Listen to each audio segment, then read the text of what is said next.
NOK Network offers a diverse lineup of live video podcasts. The IWK 710 Daily Sesh, nightly at 7 p.m. Ganja News Update, Mondays at 8 p.m. Psychedelic Reporters, Tuesdays at 8 p.m. Peace, News and Views, Wednesdays at 8 p.m. Open Your Eye, Thursdays at 8 p.m. What's up, Northern Ontario? Spotlight on Entertainment, Movie Nights, and live on location coverage, monthly on NOK. Miss a podcast?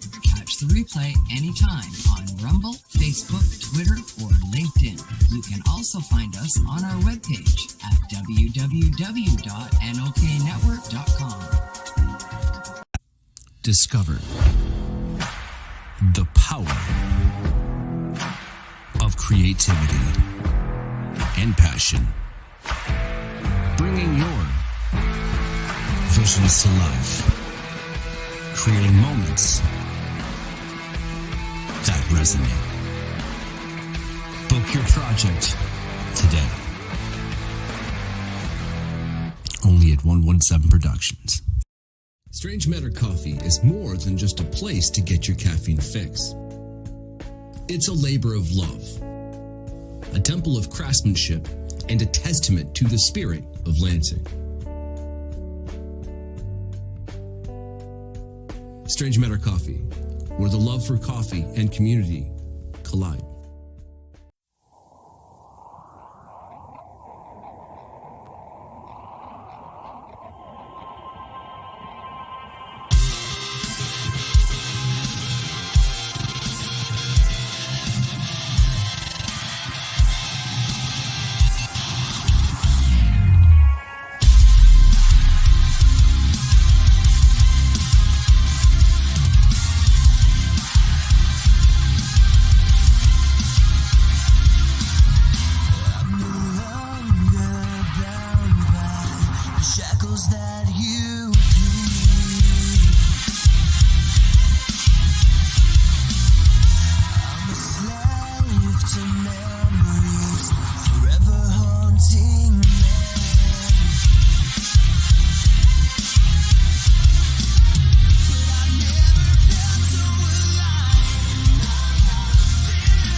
What's up, my tokers, jokers, and smokers? Welcome back to the Daily CHRONIClez, y'all.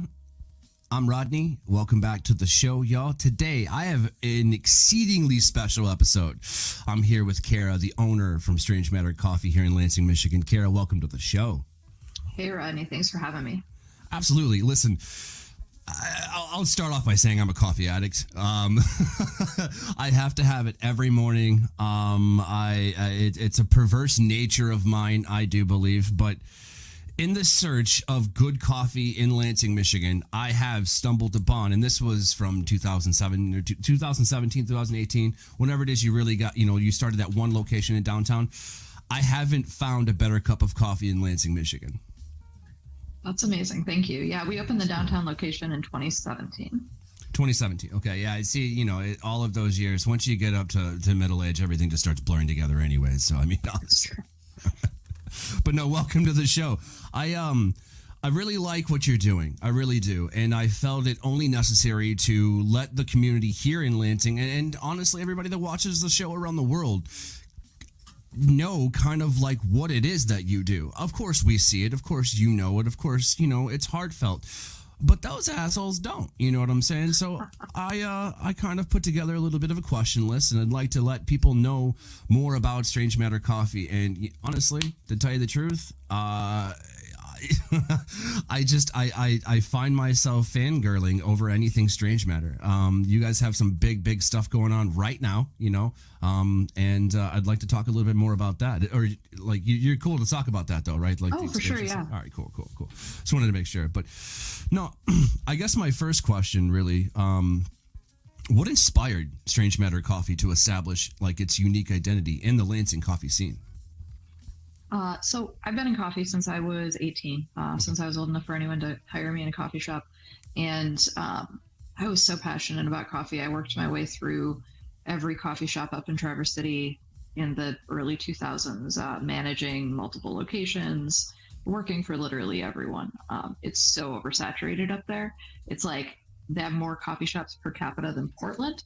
And this was back in 2005. And it's gotten so much more excessive lately. So I knew that was not a great place for me to go about my business. Working in the early 2000s in the service industry, I mean, it's not that much different than it is now. People paid you shit.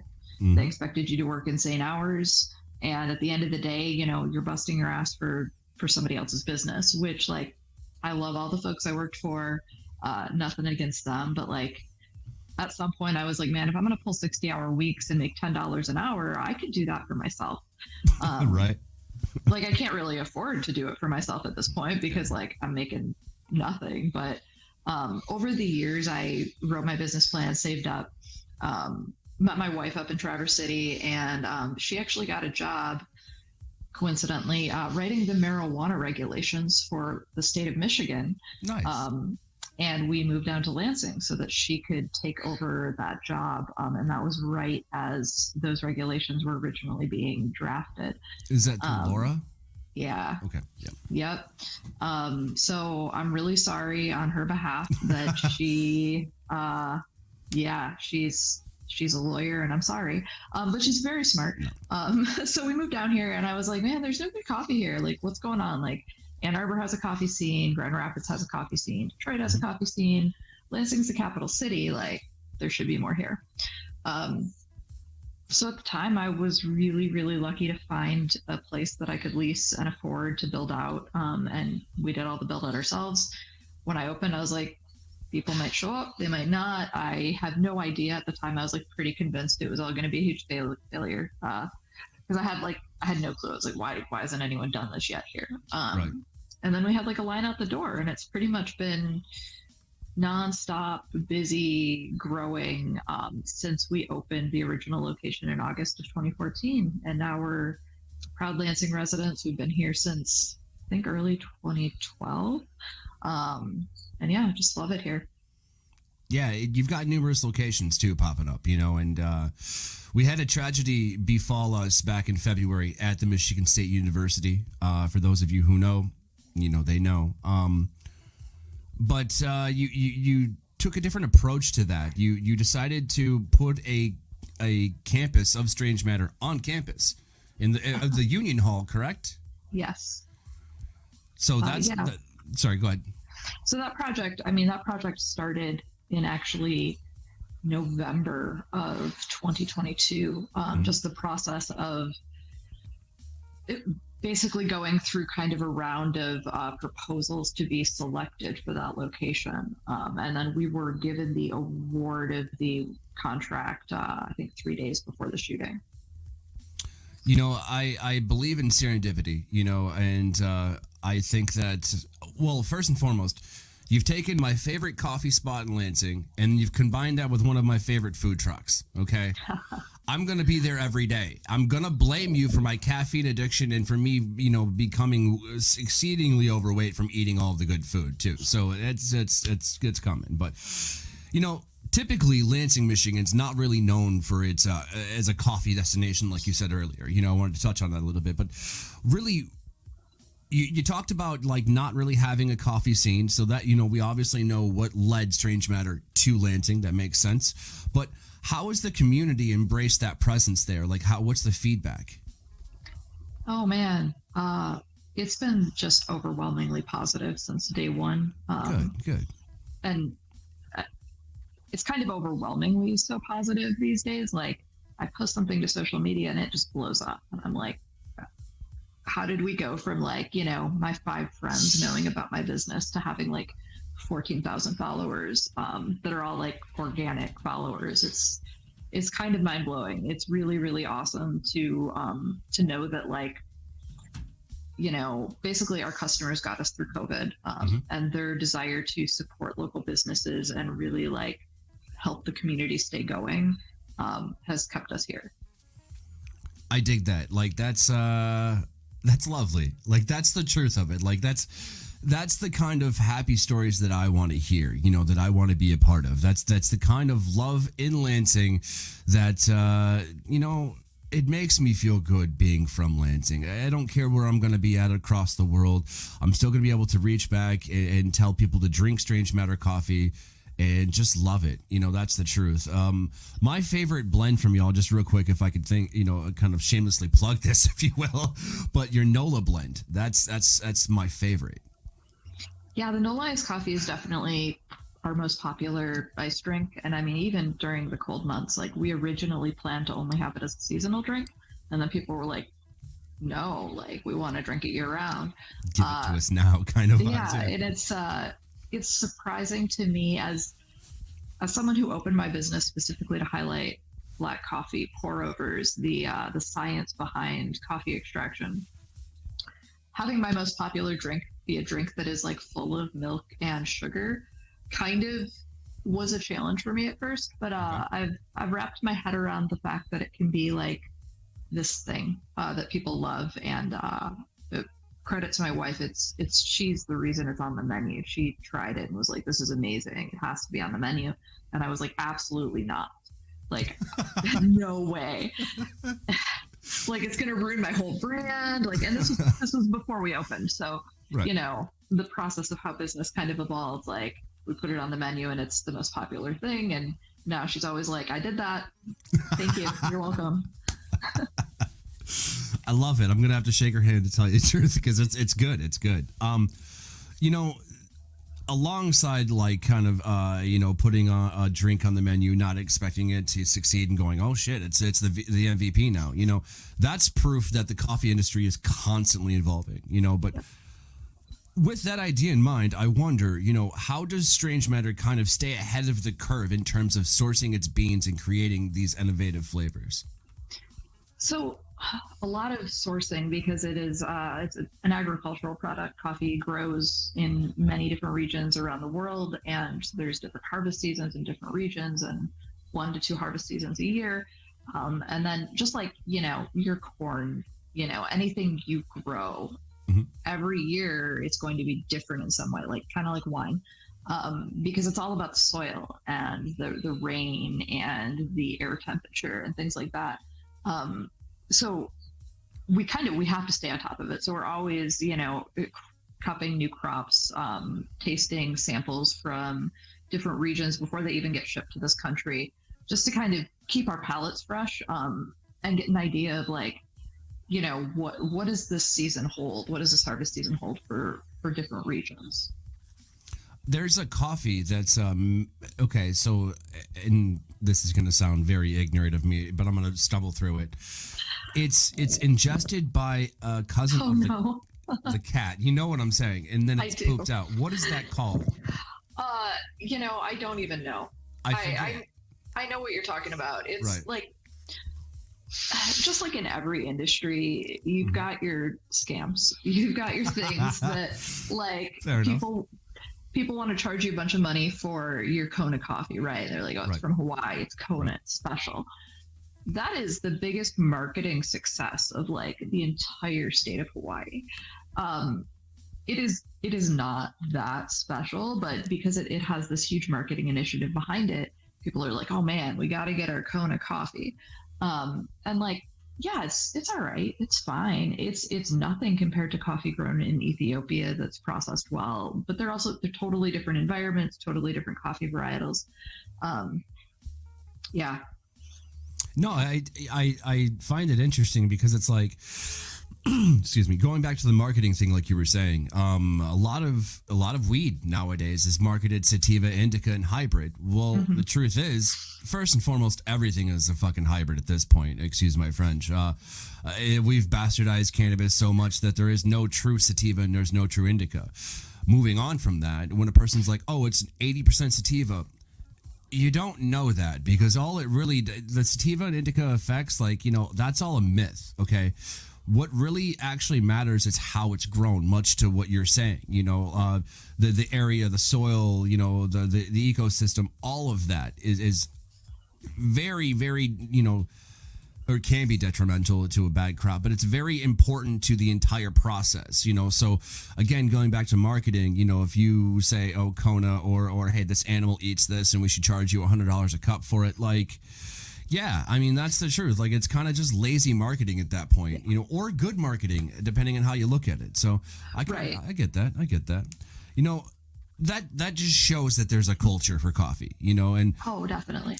And that reflects the values and the ethos of a community, in this case, Lansing, Michigan. But how does Strange Matter contribute to the local community in Lansing and support other local businesses, though? Oh, man. So I guess a good example is right now we are doing a huge Pride Month fundraiser for the Salas Center, the local LGBTQ center. And 25% of all of our queersicle drink and donuts are going to Salas Center for the whole month. And then we also have the roundup donation at the register, where you can round up the nearest dollar on your transaction, and that money automatically goes to the Salas Center at the end of the month. Every month we do a roundup these days for different nonprofit, usually animal shelters, things like that. And we also partnered with Lansing Common Football Club right when they first started, and created a special blend for them that is a fundraiser both for their club as well as for a community organization that they select. And they choose, I think each organization gets 2 months out of the year worth of donations. So, I mean, that's just what we're doing right now at this moment. But we frequently raise funds for, if not Lansing-based nonprofits, we raise funds for Michigan-based, organizations. During 420, we always raise money for the Redemption Foundation, things like that. So we try pretty much as much as we possibly can to kind of pass along, any money we make. Honestly, I'm terrible at business. It may look like I'm awesome because you walk by the shop and it's full of people. Everyone seems happy. Oh man, I'm just taking all your money and I'm just donating it. I'm just donating it. It's ridiculous. We should probably be a nonprofit at this point. My CPA, I imagine, is just why is this happening? But I don't know. I don't want my life to just be about how much money is in my bank account, and I want it to be about supporting the community that I live in, and helping people in whatever way I can. Dude, I dig that. I was thinking while you were talking about making special blends for the local football team and donating to Redemption on 420, the foundation. Sorry. Have you ever thought about or messed around with a CBD or a weed THC infused, blend? So, like I said, my wife is an attorney, and she was part of the marijuana regulation process. We have very different opinions about marijuana. And as an attorney, she kind of recognizes the legal challenges with a business creating a product, the licensing required. I mean, how challenging it is just to have a dispensary to grow in the state of Michigan.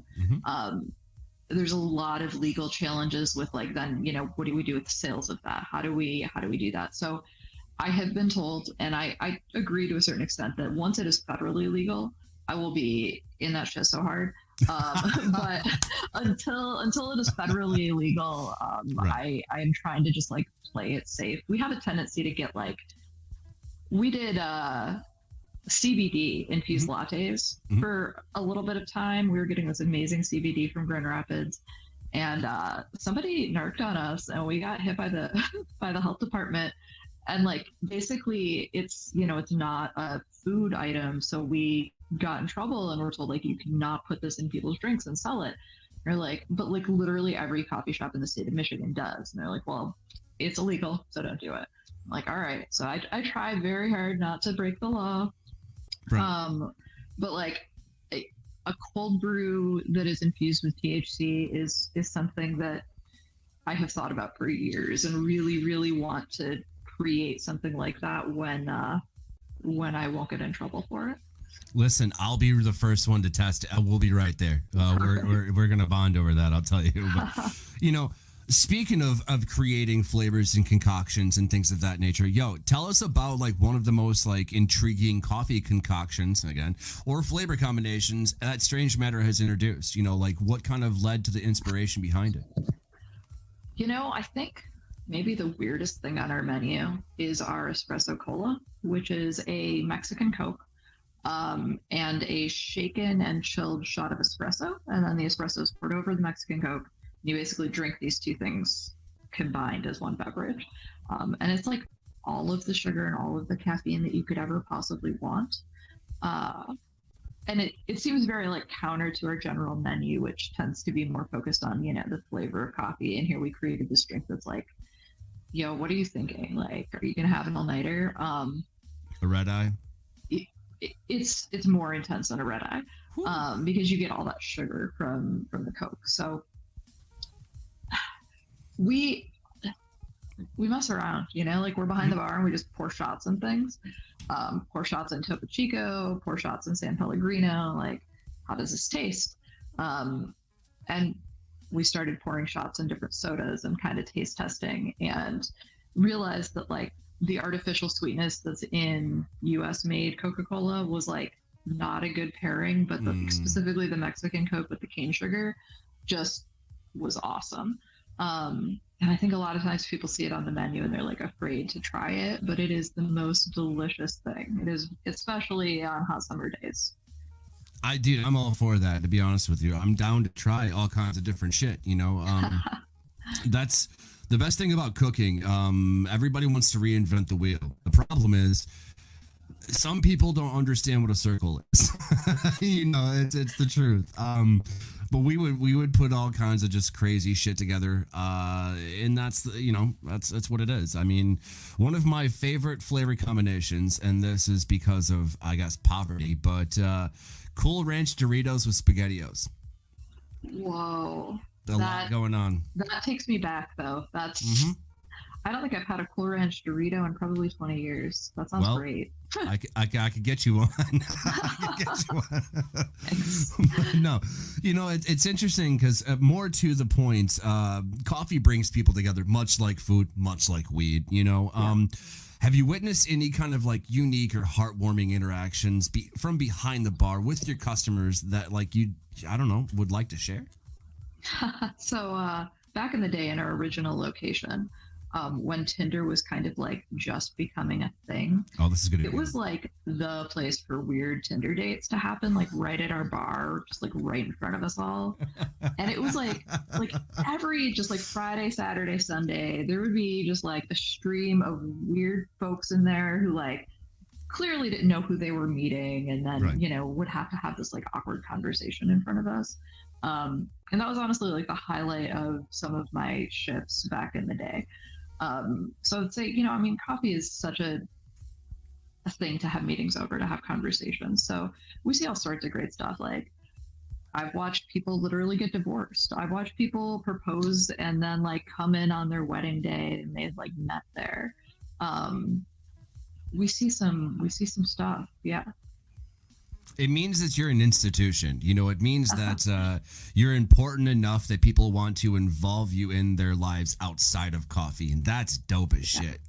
That really is, you know. But speaking of which, like Lansing, like growing up here, I'm sure you can attest to this. It's a very diverse population, you know. It is, yeah. How does Strange Matter cater to the diverse tastes and preferences of its customers while maintaining its own distinctive characteristics? That's a really good question. You know, started out as just a kind of pour over bar where we had, I think, vanilla and chocolate as our two flavors. Mm-hmm. And we, over the years, have expanded to include a whole host of seasonal beverages that we rotate in and out. And I would say that that's like one of the big ways we kind of cater to our local communities is, you know, talking with our customers and kind of like developing these fun drinks and really highlighting, you know, some seasonal flavors and creating something different, creating something that you don't find at every chain coffee shop around town.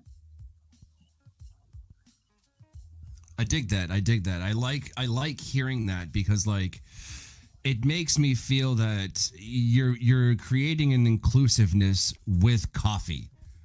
You know, everyone drinks coffee. Everyone does drink coffee, but you know, like inclusiveness in coffee is a very hot topic right now, especially like we are an industry that is kind of segmented. You look at the farmers and the people who grow coffee and process coffee and all of that, and they're typically in, you know, underdeveloped nations that don't even have access to clean running water, and predominantly brown folks just like working their butts off in these fields. And then your coffee gets to importers in the US, and then it gets to roasters, and then it gets to coffee shops. So there's so many segments to the coffee chain, and kind of recognizing all of them as one huge part. And you know, how do you highlight that? How do you try to benefit and create a sustainable chain too?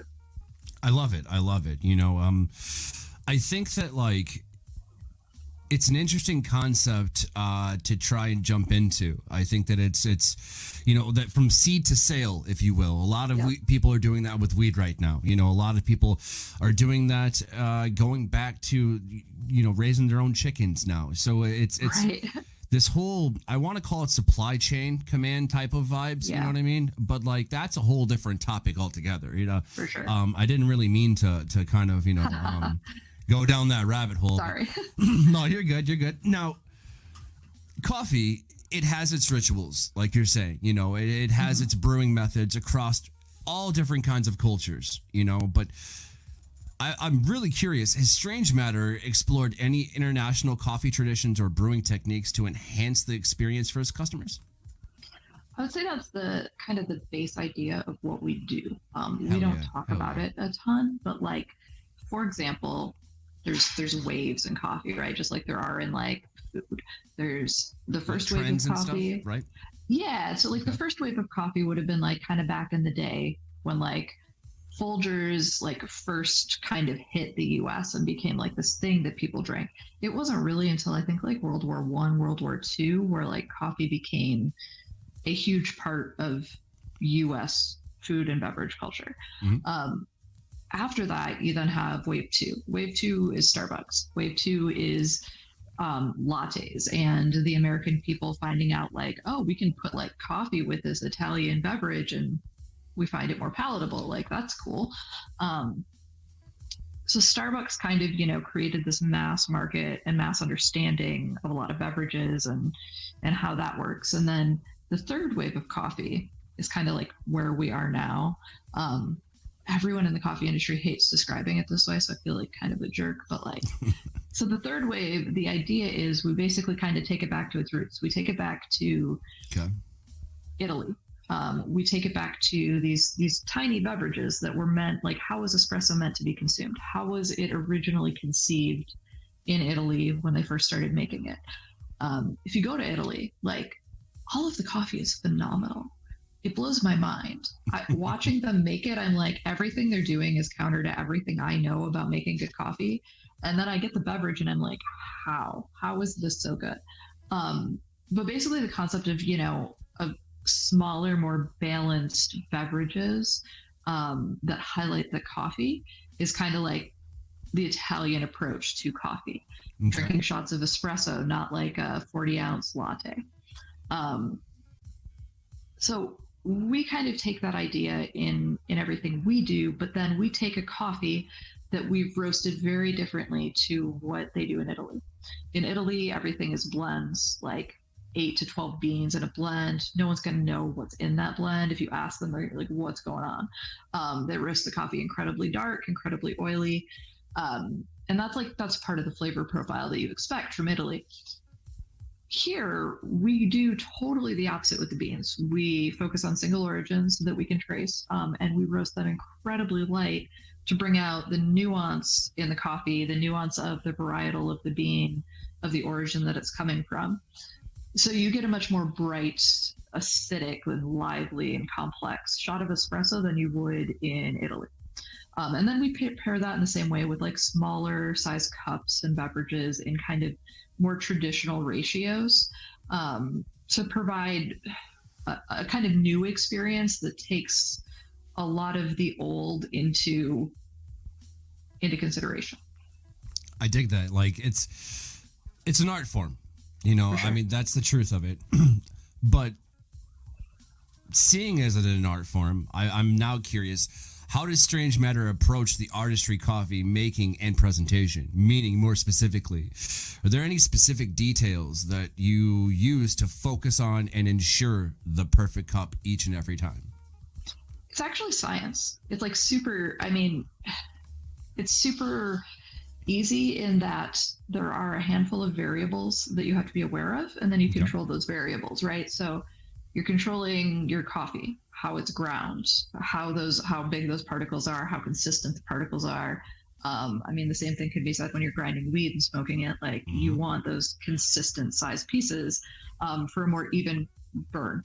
And with coffee, you want consistent size pieces for an even extraction where the water is in contact with the oils, and that's how you get your flavor. So what we do and how it is different than a lot of other folks is that we weigh everything we do. Everything is done the gram scale.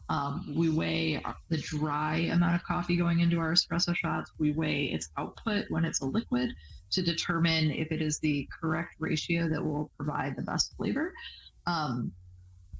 We also have like a huge awareness of milk fat and how steaming milk, you're not just heating it up, you're aerating it, you're adding air to it, which separates proteins in it, which makes it sweeter.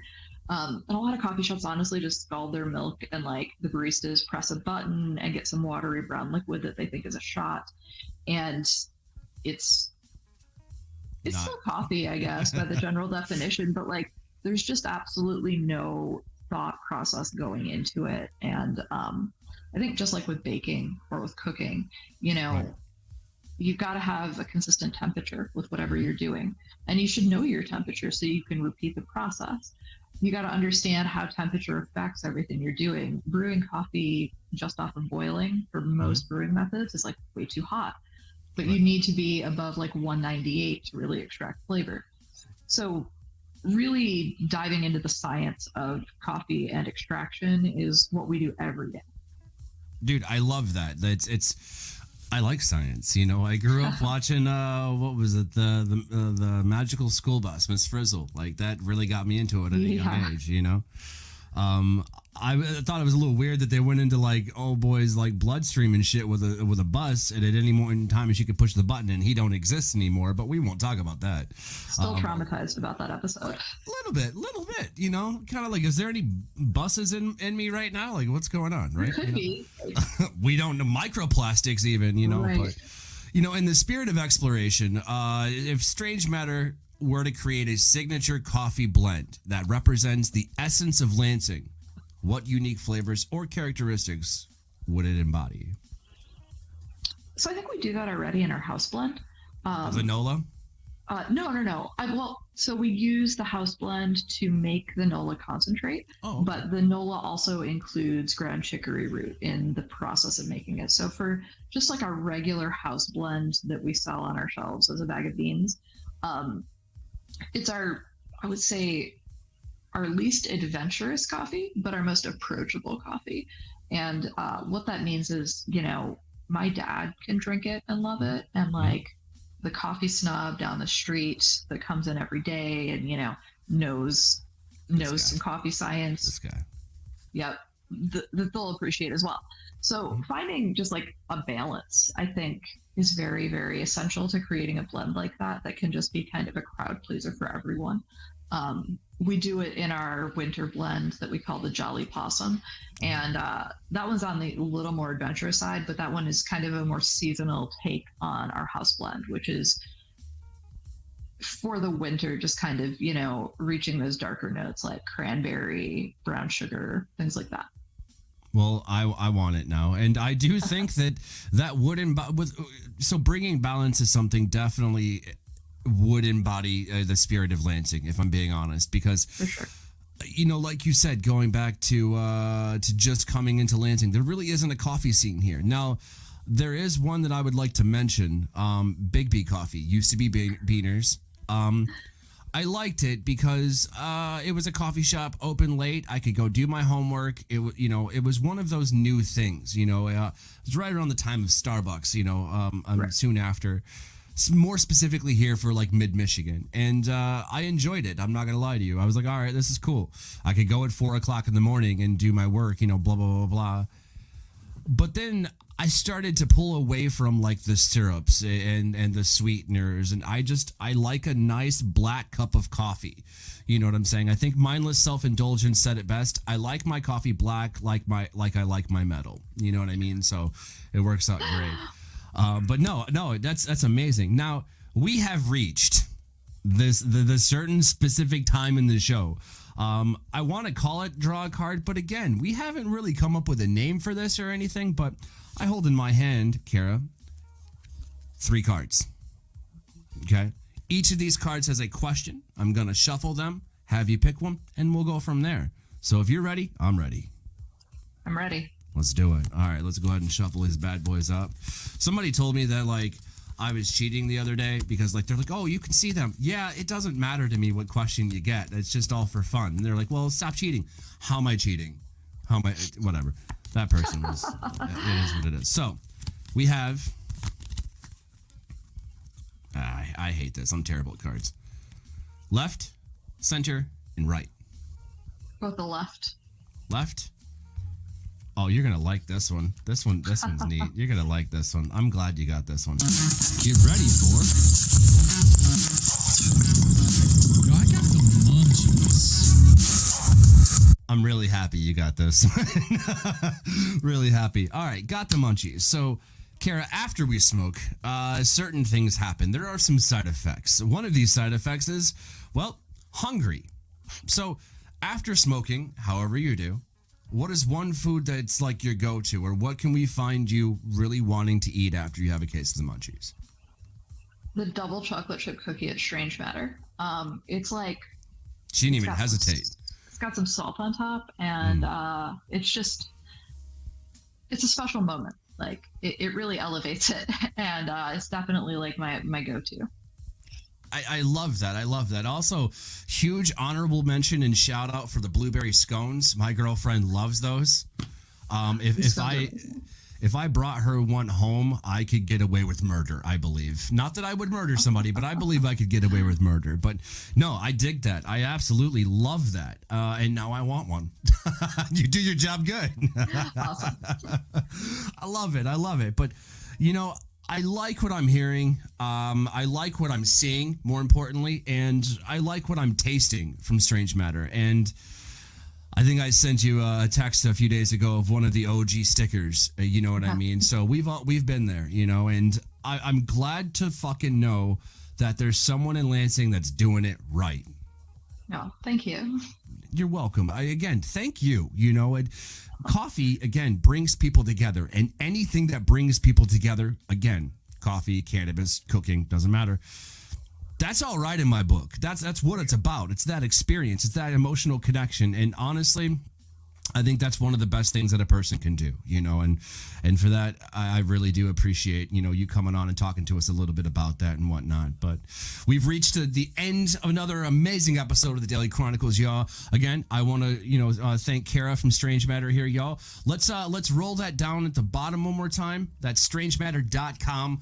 Go check it out for all things coffee. I'm going to be hitting it up soon because there's a Stegosaurus coffee mug on there. We'll throw a picture of it right up here. And I'm going to be picking that up. If you don't want to do the .com for whatever reason, go to Instagram.com/StrangeMatterCo. Go check them out. If you don't, you're an a-hole. No, I'm just kidding, but please do. They're amazing.